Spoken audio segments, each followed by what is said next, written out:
Hello everyone, welcome back to Summer Heights, and in this one we are building the bobsled coaster for the Caribbean themed area.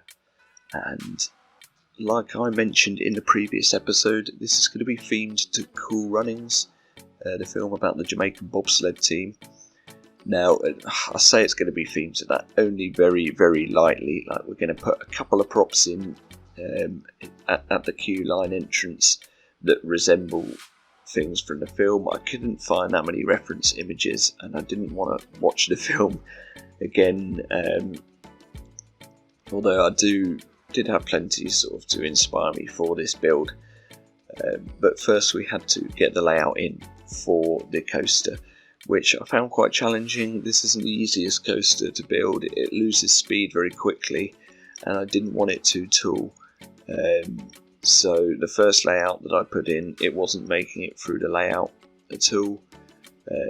Sorry, there you can just see that we're putting a flat ride in next to it as well, and had to make room for that, which sort of limited my room a bit for this first turnaround section into the lift hill, which was a bit of a nightmare, but yeah, it's fine.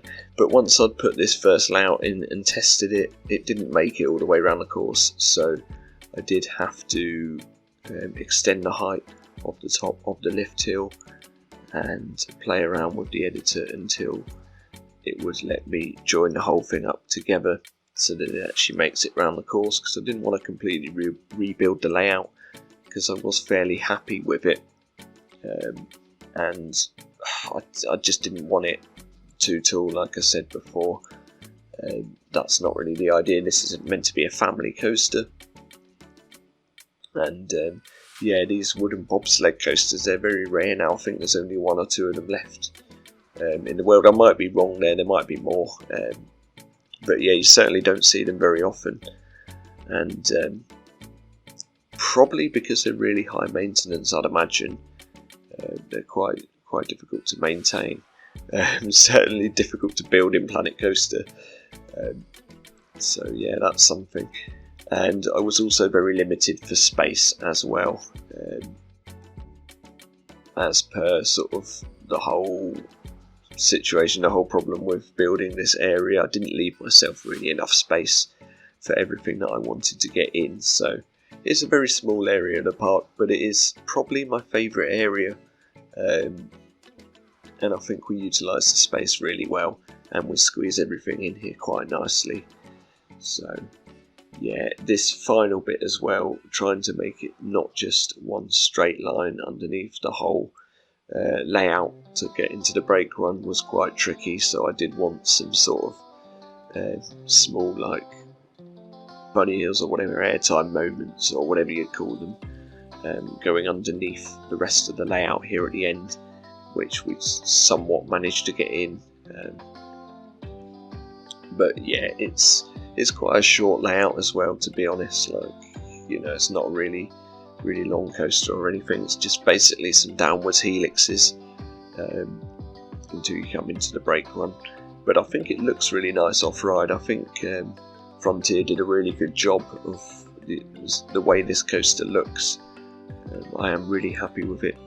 It was sort of, it took me ages to decide to build this coaster. As I think I previously mentioned, I was thinking of, like, if I should put maybe a wooden coaster in there, or even like a wing coaster or something, but a lot of things there just definitely wasn't enough room for.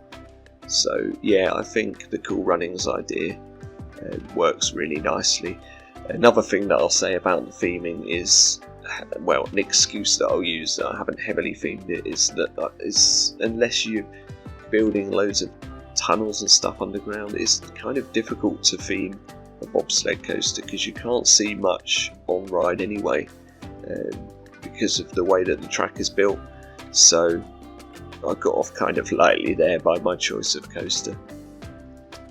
And yeah, really now we're just going to work on the queue line for the rest of this episode, which did take me quite a lot of time. Initially I built this sort of wooden curved piece here using loads of pillars, but then I decided that didn't look right, it didn't fit with the rest of the build, so I decided to get rid of it and just have some very standard sort of wooden panel walls. They are TMTK pieces, and I think they work out fine for what we need. Here, just so there's a bit of cover over some of the queue, and just to make it a bit more exciting as you're getting to the final part of the queue for this ride. The rest of it is going to be outdoors. We're just going to use loads of rock work and foliage to make it look nice. And yeah, we'll just have this indoor section here, which I add some very light theming to, as well as you're coming into the station. I also needed to put more roof on there, as it was. Is that a good sentence? More roof? Probably not, is it? I needed to put more roof tiles on just to cover up the queue as well, because there are parts here where you're on the brake run where you'll actually see all this. So that was another thing, trying to make sure everything's covered up, all the sort of backs of buildings and stuff that haven't been themed, like the front facade. Yeah, what would a theme park would realistically do in real life is they would just try and cover it up so that you can't see it, rather than theme the whole back of the facades as well, depending on their situation, I guess. So I wanted to get some flags in, because obviously with Cool Runnings they end up playing in the they end up competing rather in the Winter Olympics. So we get some nice sort of flags up there. I also later on do some flags with the yellow and green sort of Jamaican colours there as well. So we had some luggage in there as well, because I guess that the team have travelled quite a long way to compete in the Olympics. So yeah, I felt the luggage was quite a good idea. And then because it's a wooden station, we just had the really bog standard bits of theming, like the barrels and the little plant pot as well. Just really a little bit of clutter to make everything a bit less boring, I guess, while you're queuing up. But other than that, it is a really basic queue line for this one. I even just used the normal path fencing because it works out fine, and I didn't really see the point in putting in a custom fence there for something that can be done just as well with the in-game path fencing. So moving on to the outdoor section of the queue then, I decided to go with these. I think these are the tropical rocks that we go for here, and yeah, placing them all individually, it's time consuming placing rocks. It's never that fun. But I envision this section where you have part of the queue you can look through and you see another part of the queue, which you'd be able to do perfectly with the Planet Zoo rocks, but I don't think the rocks in this game are as good, so I tried to custom make a sort of flat rock section here by putting two of the smaller rocks together, and I think that works fine for the roof. Once it's all together, it will look quite nice just seeing the cinematics that we look through and see all the planting and rock work there. And yeah, again, we're using all sorts of different colours for the bushes, all sorts of different types of flower and planting, and I think that's a really nice sort of idea. I did have a look.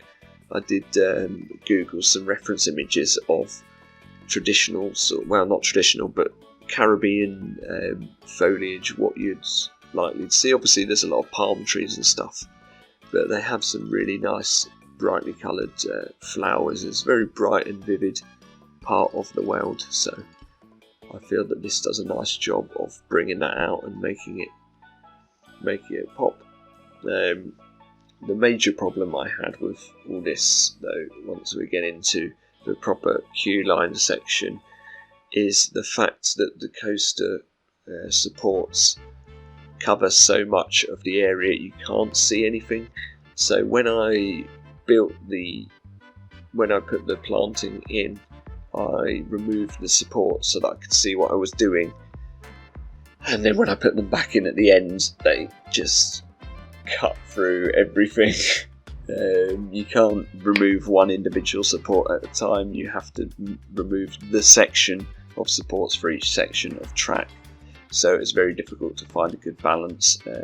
I tried to do something that you'd probably be able to do in Parkitect or Roller Coaster Tycoon, where you place a building piece underneath the track, and that will get rid of the section of supports you want. But that didn't work, although I've literally now just thought of something I could have done that would work, and I might actually go back and try and do that at some point. You can actually probably put some pathing underneath it, the section you wanted, and then cover that pathing up with wooden panels or something. Yeah, that's a good idea. Just give myself a nice idea there, so I might go back and do that at some point. Because like you see, it looks really, really nice here, but it's difficult to actually see once all the supports are back in. But obviously you do need these supports for the coaster, and there's no way I'm custom supporting this whole thing. I do not have the patience to do that, I'm afraid, so sorry about that. Yeah, that would drive me mad trying to do that. So yeah, you can see I've put some of the supports back in there while we just work on this section leading up to the queue line, where the path sort of narrows down as it goes into the queue line. And I really like these little temple rock pieces as well, these sort of ruins pieces. They work really nicely for an edge of a path, which, yeah, that adds some nice detailing rather than just using standard fencing and whatnot here. So yeah, just really filling in the gaps now, basically, for this part. I have cut out quite a lot of this video, as I usually do, because I don't want it too long. Obviously, I'm very considerate of the length of these videos. I wouldn't want to sit through something that's 40-50 minutes long, which is what I used to do for Planet Coaster.